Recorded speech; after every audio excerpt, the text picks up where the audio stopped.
Beralih ke kasus lain, Saudara, Pangdam 1 Bukit Barisan, Maijen Rio Firdianto memastikan tersangka pembunuhan mantan prajurit TNI di Deli Serdang, Sumatera Utara telah ditahan. Pelaku bernama Serka Holmes disangkakan pasal pembunuhan berencana. Setelah menjalani serangkaian pemeriksaan di Markas Polisi Militer Kodam 1 Bukit Barisan, Serka Holmes terbukti sebagai otak pelaku. Pelaku langsung ditetapkan menjadi tersangka dan ditahan. Maijen Rio menyebut Serka Holmes disangkakan pasal 340 KUH pidana dengan ancaman hukuman mati atau pidana penjara seumur hidup. Pembunuhan itu dipicu oleh kesalahpahaman. Sebelum terbukti bahwa dilakukan pembunuhan dan penganiayaan, kita sudah tahan di dalam hutan. Karena kita tidak mau mereka dengan terbukti dan penganiayaan karena sudah ada saksi-saksi yang menyatakan bahwa yang bersangkutan pelakunya. Kali ini setelah bukti makin menguat, sudah pasti ditahan dan segera diproses. Kita segera bercepat berbeda dari salah seorang masyarakat, mulai dari sebuah kasar, sudah bercepat prosesnya kalau mati seumur hidup. Mencabut semuanya terus. Dia sebagai pelaku. Otak pelaku kan, Pak? Iya, otak pelaku.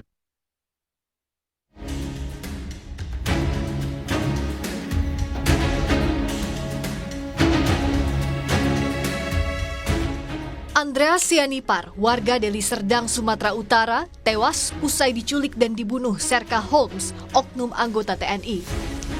Pangdam 1 Bukit Barisan, Maijen TNI Rio Firdianto angkat bicara soal anggotanya yang terlibat kasus pembunuhan.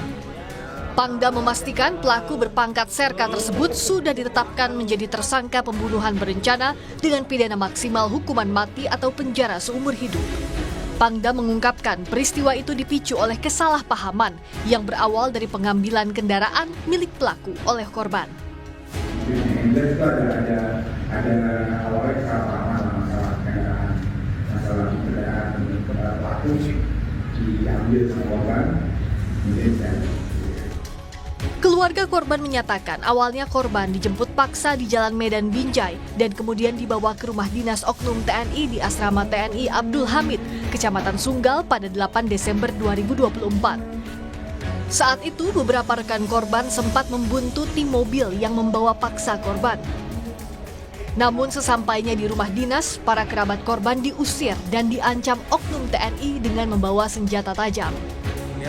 Abang kami ini dibawa paksa mobil Alia hitam.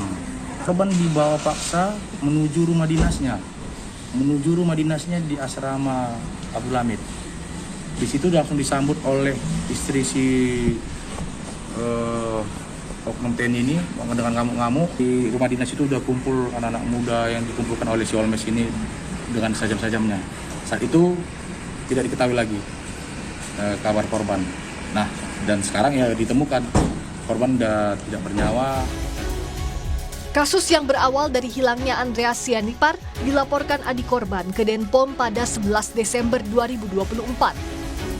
Ibu korban meminta kasus ini diusut tuntas. Pihaknya berharap pelaku dapat diberi hukuman yang setimpal.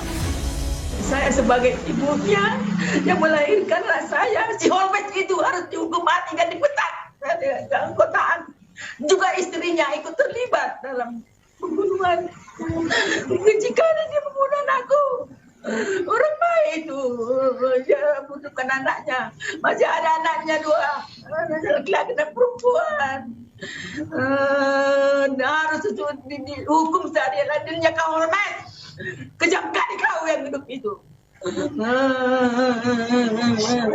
Tega kau membunuh aku. Sebelumnya, setelah belasan hari hilang, korban ditemukan di kawasan Kebun Sawit, Kabupaten Labuhan Batu Utara dalam kondisi meninggal dunia pada 21 Desember. Dedi Rizky Ginting, Kompas TV, Medan, Sumatera Utara.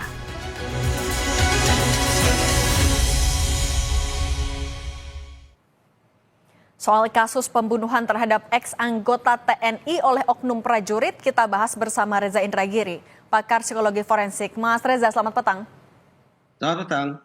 Mas Reza, ini kan ada rangkaian penculikan atau penjemputan paksa, penganiayaan, pembunuhan sampai jasadnya disembunyikan. Sebenarnya Apa yang bisa menjadi faktor orang yang saling mengenal bisa melakukan hal seperti ini?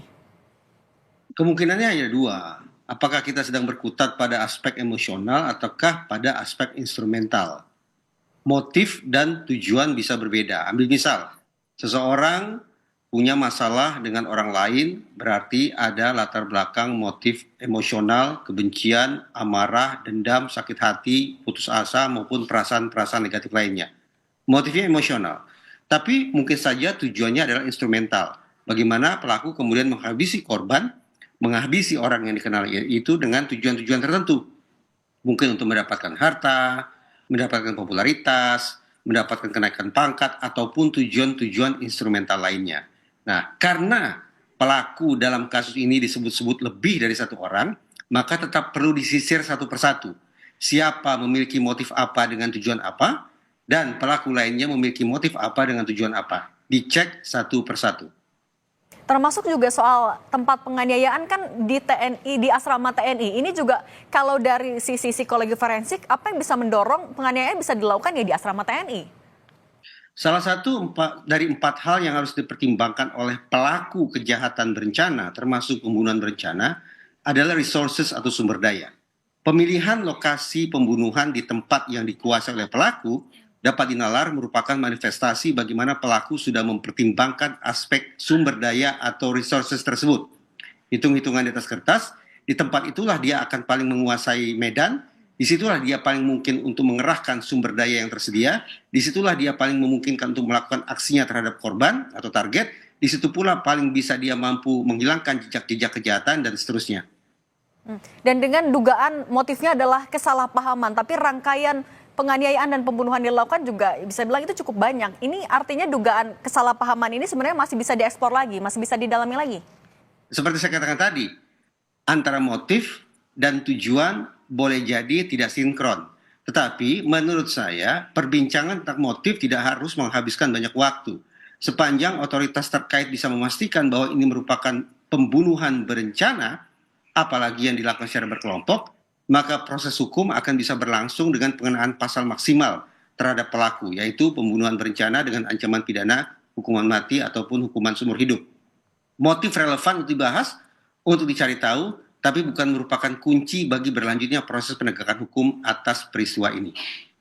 Yang juga menarik juga yang disoroti adalah soal background anggota TNI, prajurit TNI yang notabene sebenarnya sudah melewati tes psikologi, punya kesehatan kontrol emosi dan psikologi yang juga baik, tapi dalam kasus ini tidak terlihat. Apa yang bisa dibaca oleh Anda? Kita sering salah kaprah bahkan menaruh ekspektasi berlebihan terhadap yang namanya stabilitas psikologis. Ketika seseorang diperiksa psikologinya hari ini, barangkali dia dalam kondisi stabil, dia dalam kondisi sehat, dalam kondisi normal, dan seterusnya, dan seterusnya. Tetapi psikologi manusia, termasuk psikologi tentara sekalipun, sesungguhnya berfluktuasi. Kadang naik, kadang turun, kadang stabil, kadang tidak, dan seterusnya, dan seterusnya.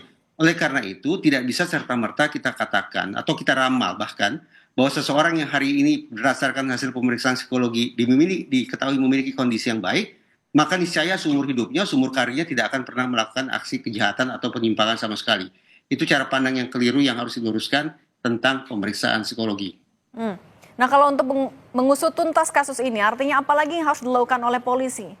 Tadi bagi saya sudah cukup jelas bahwa sepanjang bisa dipastikan bahwa ini merupakan pembunuhan berencana atau kejahatan berencana, berarti bisa dicek secara objektif adanya target, insentif, sumber daya, dan resiko, maka proses hukum sudah bisa berlangsung dengan pengenaan pasal yang dengan ancaman hukuman pidana yang maksimal. Bagi saya itu sudah cukup. Tinggal lagi perlu dicek satu persatu, siapa berperan apa, si A berperan apa, si B berperan apa, guna memastikan pasal yang dikenakan kepada masing-masing pelaku adalah tepat sesuai dengan pidana. Oke, baik. Mas Reza Indragiri, terima kasih sudah berbagi di Kompas Petang. Sehat selalu, Mas Reza. Terima kasih.